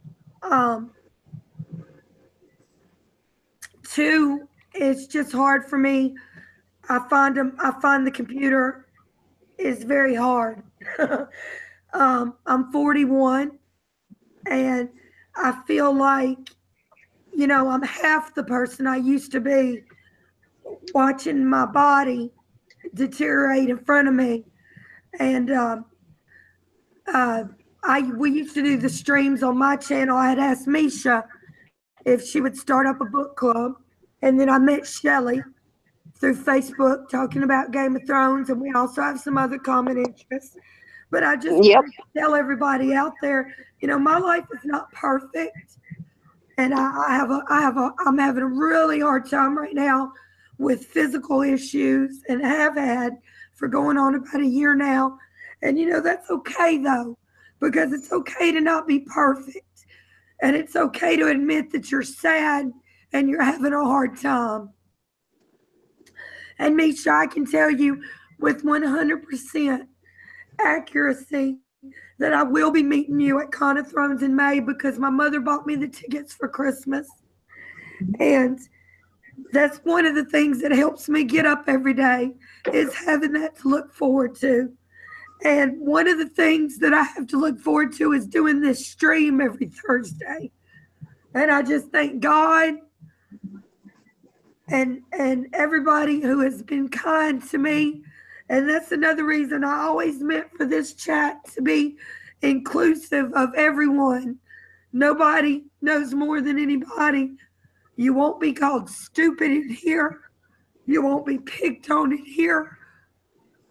And everybody's welcome, and it's okay to not be perfect. Oh, it's no need for those tears, sweetheart. No need to cry. Everything is great here. No one is turning their back on me, and I certainly won't. So there's no need for tears, no need to cry, no need to be afraid. Thank you. And y'all, that's why sometimes you don't see me in a lot of chats. It's because I don't want to. I watch a lot of chats, that have been recorded, that have already gone on. But you don't see me in a lot of chats because I don't want to get my feelings hurt. And that's why I always just said, I want this chat to kind of, and me and Misha talked about this, kind of almost like a conversation amongst friends. Mm-hmm. Always. Because I don't want to hurt anybody's feelings, and I don't want my feelings to be hurt because I have enough problems in my life. This is a safe space. Yeah, it's nothing to be ashamed of here. We all sharing the same opinion. We're all sharing our love of Game of Thrones and our love of other history shows that may come on, and other things in our lives. We're all suffering. We all have our own problems. I know I have my own problems. I've had them all my life. I've struggled with depression as well, and it's just waking up every day and being thankful that you're still alive. There are people in this world that are merciful. I have a house and a greater husband I couldn't have asked for, and I have so much, to be thankful for. I don't have to walk anywhere to get my water. Yeah. I have cable. I have air conditioning. I've been given so much, and I'm very grateful. But I have been having a hard time lately, and I just want to share that because a lot of times people feel like they can't share that. And you know what? It's okay. It's okay. Yes, it's nothing wrong with it. We're all suffering. We all have problems. It's probably the one thing that unites us all, our struggle and our fight to stay alive. And that's why I have to fight to live. Because you can love a character who does bad things and makes mistakes. Yeah, that's true. But they're all the characters do have their faults. Yes, people do. Yes, every character has their own faults, and even the horrible characters have their own faults in this show, and the good ones as well. And they all have the same struggle. They're all trying to stay alive in their slippery, hard world that they're trying to live in. And even with people like Peter Baelish, my favorite, Peter Baelish, and people like Joffrey, and people like Danny, and people like Arya, I feel for them. I feel for people, even Ramsay, even somebody as horrible as Ramsay, because they're all struggling to stay alive. They're all trying to keep what they have. And we all struggle. We all have that problem in our own life. Place in the world. Yeah, they're all trying to stay alive as best as they can. They're all choosing different paths, but they're all trying to struggle. And the truth is, everybody is just looking for their place in the world, but you just come across people who will do anything to get it. And yeah. Hey, I'm gonna go ahead and start heading off. Okay. Okay. All right. Thank you so much for having me on the stream tonight. Okay, no problem. Thank you, Shelley. And all right. Bye-bye. Bye. Sword in the Darkness, do you have anything you want to share before we head off for tonight?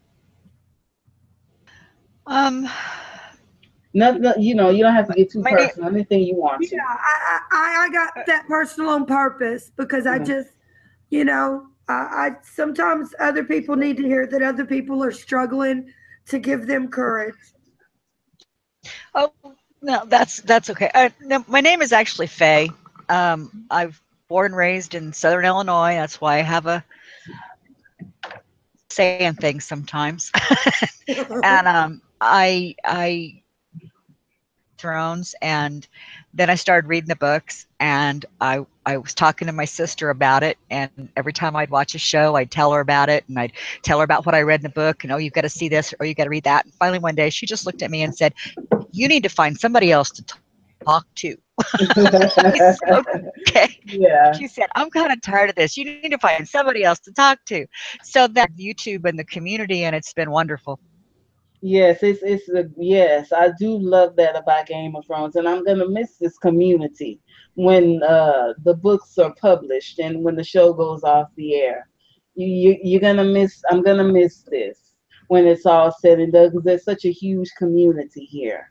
There's a huge outlet for everyone to speak and do their opinions. She liked Game of Thrones. That wasn't the problem. She just didn't get as in depth into it and like theories and foreshadowings. She watched it and she read it. You know, she watched the show and she read the book as just, you know. And here I'm going in all this, and do you think this was going to happen? And do you think this means this? And do you think this means this? And she's like, I don't know. I don't care. Find somebody else to talk to. Yeah, it's not her. Yeah. There are people who watch Game of Thrones, and then there are people like us who are super fans. Right. There's the casual watcher. Yeah. You know, the little more than casual watcher, and then there's the super fan. And I get completely 100% where you're coming from. My husband didn't even, he finally basically had to start watching it in the 3rd season, you know, because I was so into it. Yeah, I came out here and I found people that wanted to go just as I did, and so that was good. Yeah, I really, really enjoyed the fact that Game of Thrones has such a huge worldwide community. I get when I posted my videos for my channel, I didn't think anyone would care for them, and come to find out, I mean, I inspired other people, and that's amazing. I never expected anything like that. I never expected, you know, anyone to even watch my videos or watch anything on my channel. I mean, I only had 17 to start with, and now I have over 300 now, almost 350, maybe more than that.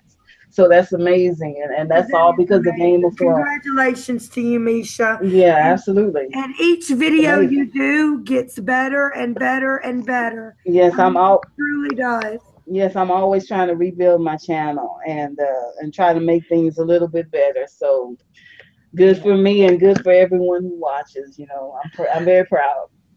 I have to say I've been very remiss with my channel. I have some videos out there, but it's been a long time since I've made one. I have 3 or 4 that are written out, ready to do, but I life got in the way. And you know how that works.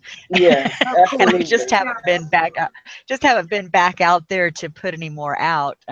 Actually, the one I'm working on that I have next to go out is on I Promise, which is, you know, if you watch the show through, just about 95% of the time, anyone says, I promise, they're dead. I mean, that's just, I promise you this, I promise you that, I promise you this will happen, I promise you that will happen. If they say I promise, then they're gone. It's a foreshadowing of they're gone. That's true. I mean, that's true of Wolverton. That's true of Wolverton for sure. That's the person that I can identify with, and he died horribly on the show. You know what? I was watching Feel the Issues guy. I had a stream before ours, and I was in there, and it wasn't as busy as it usually is, you know, because he has super chats, and the chat will be going so fast I can't even keep up. One of the questions he had asked the panel was, I believe, who are the 3 characters you hate the most and the 3 you love the most? Oberyn, especially on the show, because I love Pedro Pascal. I loved Oberyn. I loved the way he portrayed the character. I know it wasn't the same look as in the book, but I thought he did a really good job with that attitude. Yes, his attitude was wonderful. Make hair Oberyn attitude definitely came across. Yeah, absolutely. I did see a lot of Oberyn, a book Oberyn in the show, even though they didn't polish up his look. His look was not on par with the books, but his attitude was there. Him being at the whorehouse, you know, checking out prostitutes, that's so him. Him being bisexual, that is so Oberyn. Him Right. letting his emotions get away from him and showing off in front of the crowd. All of that was Oberyn, and it was he was very much loyal to the books. Yeah, And and I really being appreciate different that. and not giving an F. Yeah. Being a prince. I mean, uh, mixing with the common people. Just I very much in the books as well as the show. Oberyn. That's what I'd have to say. Oberyn and Sam are my definitive favorite characters, and of course, it's easy to find characters you don't care for. In the books, I would have to definitely say my most hated character is Euron. Oh man, Euron is something else, isn't Yeah. he? He is something else in the See, books and show. I Man, even have a that bit of was pity for taken. Victorian, his own brother, who is Yeah. also kind of a bad apple. But I even, you know, can have a little bit of pity for him. Yeah, I feel for all of our characters because they all have their different battles and their different struggles, and they're just trying to stay alive. I mean, that's the common thread that's linking everyone together. They're Right. all trying to make it. They're all trying to stay alive. They're all hustling, trying to make it, trying to keep what they have, trying to get a little bit more, trying to stay alive a little bit longer. And that's part of the reason why Peter Baelish is my favorite. I mean, I can't really begrudge him too much for diverting the attention off of himself and letting everyone else fight it out while he gains more and more and more. I'm a fan of Peter Baelish. I know that a lot of people are not, but I am, and I really appreciate his character, and I also appreciate Sir Jorah Mormont, and Euron is a magnificent villain, and I think that your villains really make your story. And Yeah. I yeah. think that Yeah, they do. he makes a of all of the characters that I mentioned, excluding Sir Jorah Mormont, are great villains, and the villains really make your story. And as far as the So TV show goes, though, I would have to say also one of my favorite characters is Jamie. yeah, he's a very good villain slash hero as well.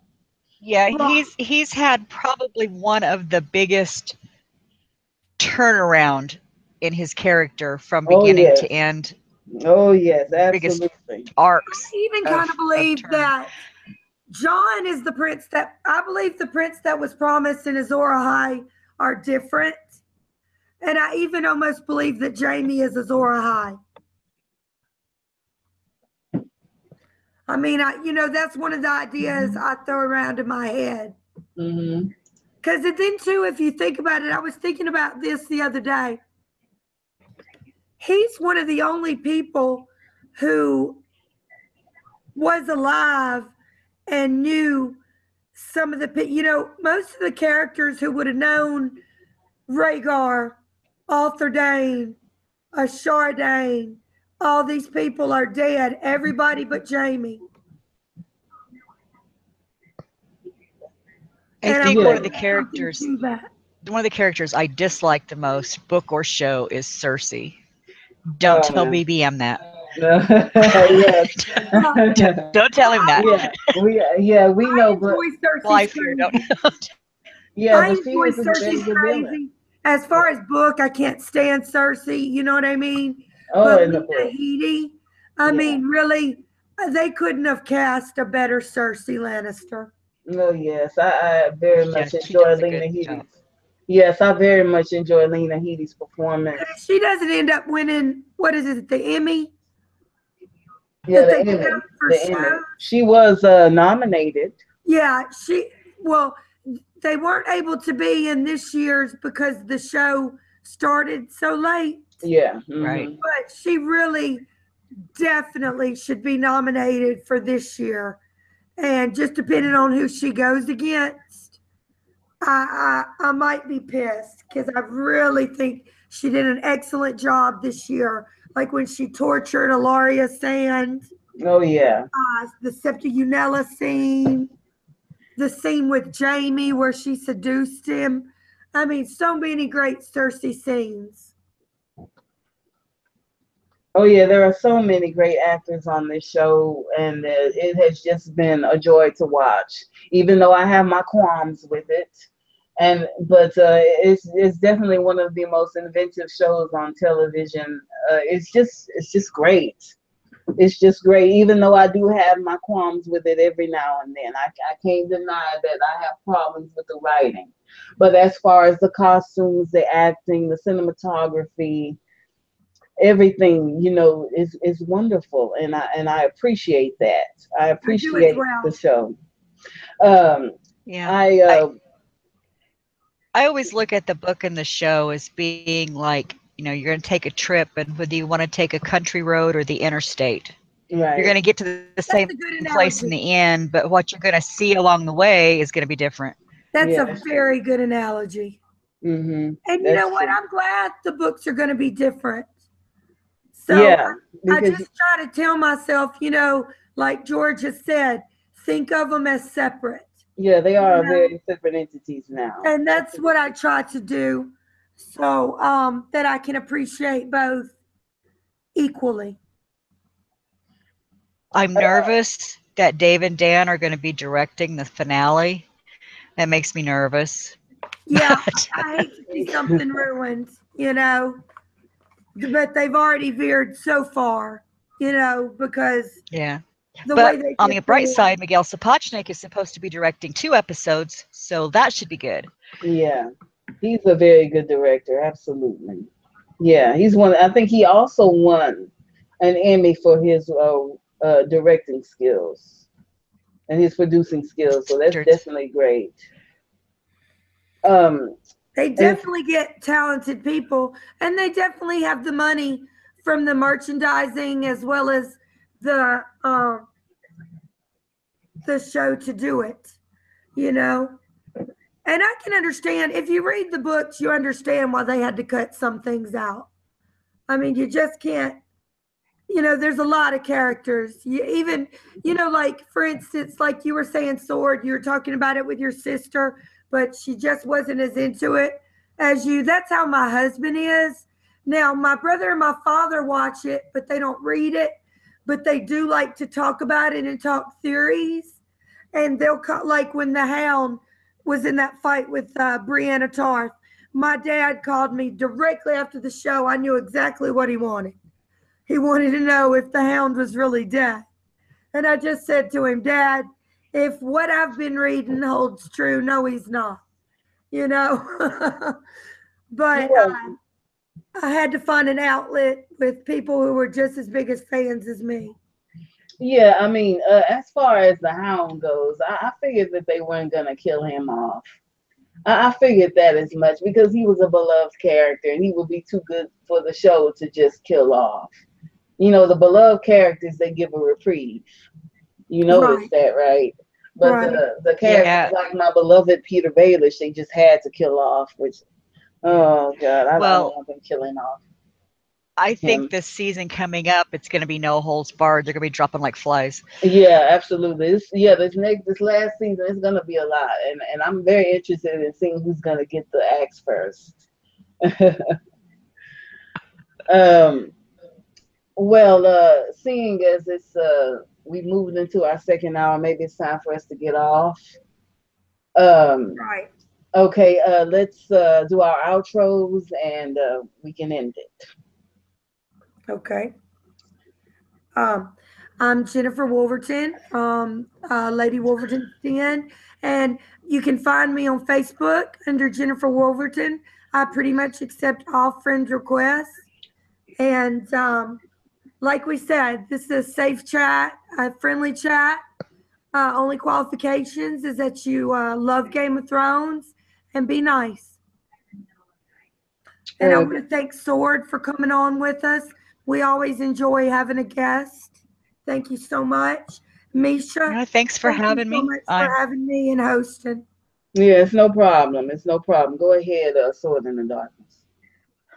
I'm Sword in the Darkness, and I'm just happy to talk to anybody about Game of Thrones. Ask me questions, I'll give you answers. You might not like them, but I, like everybody else, I have my own theories, and Yeah, I'm full of ideas. But I enjoy talking about Game of Thrones, so I've had a good time, and thanks for having me. There's no problem. Thank you very much for joining us tonight. We appreciate any guests that we have on our show. Next week, we're going to be doing Arya #1, her first chapter in the Game of Thrones. You're welcome to come back. Thank you, Money G, for sticking with us to the end. Thank you, Money Yes. G. Thank you, Jennifer, for getting me to do this. I really enjoy doing these live streams. I really enjoy it. I didn't think I'd like it this much. It pulled me right up out of sleep, to come I'm here so and do glad this. you did, though. You know. Yeah, I made a promise. I made a promise, and if I make a promise, I'm going to keep it as best I I know can. that about you because that's what I said last week when you were running behind. You got behind.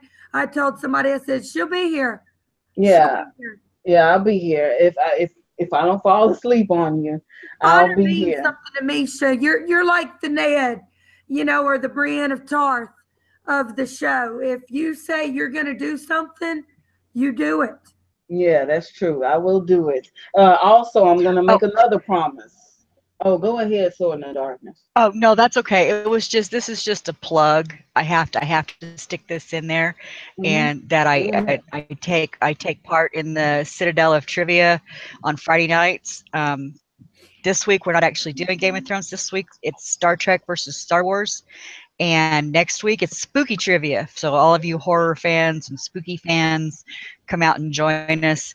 And I'm sorry about that. I have to put in that personal plug there. No, that's fine. We're No, friends that's fine. with Felicia, BBM, Milt, all very good people. That's fine. In fact, that's what we mean by when you go out, plug anything else you do, anywhere, any social media, you know, your Twitter, anything you want. Yeah, that's true. This is what it's here for. Plug your sites, whatever you've got going on in your private life, and you want to get out there, do it here. And I also want to say goodbye to everyone. My name is Misha Houston, and I will make a promise that I will post my next video, my Sansa and the Safety of Winds. My next video, I'm going to put it out tomorrow for sure, and finally finish up my series. You can find me on Facebook under Misha Houston. You can find me under Instagram under Misha Houston. You can find me on YouTube as Misha Houston. I'm always up here. If you have any comments, please leave them in my comment section, and I will get back to you as soon as I possibly can. Thank you all for joining us tonight, and we will be back next week. And Bran is supposed to be doing Arya 1. I hope to get a girl that's back on because I know that she is an Arya fan. Oh, we'll ask her. Yes, absolutely. Yeah, I hope we can maybe get her back in as one of our guests. You going to Amino Sword? Yeah. Pardon? You going to Amino? The Amino app? I'm sorry, I missed what you said. The Amino app. Game of Thrones? I have been there, but I don't spend much time there. I really haven't had a lot of time lately. I do have it downloaded, and I have been out there a couple of times, but just haven't done as much as I'd like to with it. Or a girl is. She's a big time blogger on there. She came on with us last week. She's very clever. And she really loves Arya. That's her favorite character, I believe she said. So we might have her next week if she has time. She has kids and everything and lives in a different time zone than us. Yeah, hopefully we can get her on for next week, and she can take the lead, and with Bran, and they can handle Arya 1, the first Arya chapter of A Game of Thrones. I would just want to say goodbye to everyone again, and it's been a wonderful night, and I gotta get on the grind tomorrow and go to work. So I want to end it tonight. Thank you very much for joining our chat, and please come back next week for our next live stream. Our next live stream is Arya 1, A Game of Thrones, and we will be back at 9 p.m. Central Time. 9 p.m. Central Time. And thank you so very much, and have a wonderful, wonderful night. Thank you. Bye, everybody. Bye. Good night.